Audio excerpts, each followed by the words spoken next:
Listen, I know you've seen the Errol Spence fight, Yes.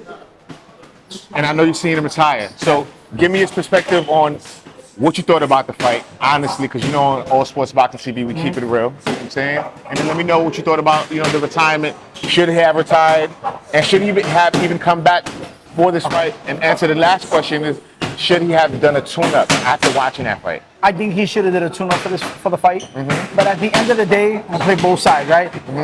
I think Tim Tszyu is very dangerous. Okay. But and then he went across the pond. You did. That plays a big part. But regardless of the fact, I just don't think his fundamentals are there, man. From his waist down, his legs were a little bit too loose, too off. Upper body was strong, but not the Spence that we knew before. Like he'll be more sharp up top, but he just was throwing pushing punches.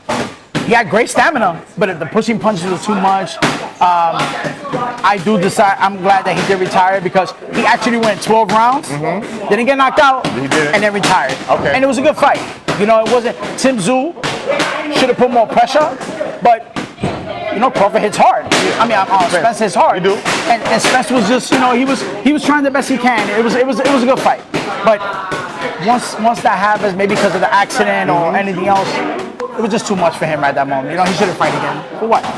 Do you think that he should have stayed retired with the Terence Crawford as the only loss in his career? No. Or does this tarnish his career a little bit, losing to Tim Tszyu, and not a good team Tim Tszyu, a damaged Tim Tszyu as well? Nah, what he did wrong was he should have took some time off, but not that long, and get back in the game. Okay. Just to test his fundamentals, that maybe from him losing all the weight at that weight class, it wasn't too much for him.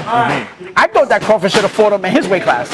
I fight you in yours, you fight me in mine. You know what I mean? That's true. But it didn't happen like that. So he took too long. He took too long. Yeah. And then you pick like a pretty much dangerous guy to even do that shit with, So, and not that Tim Tszyu like the most dangerous guy in the division, but he's strong. He has his moments, like he did with Fondora and shit like that. But for me, I think that he should have had like maybe a year off, 8 months, and then get back in it. 3 years is a long time. Yeah, it definitely is. And it was shown, you feel me? Yeah, it did. Errol Spence, he definitely gave us some good fights, you know what I'm saying? But he retired perfectly, man. His money's making money. Yeah. He's fine. And he said the right thing. His money is making money.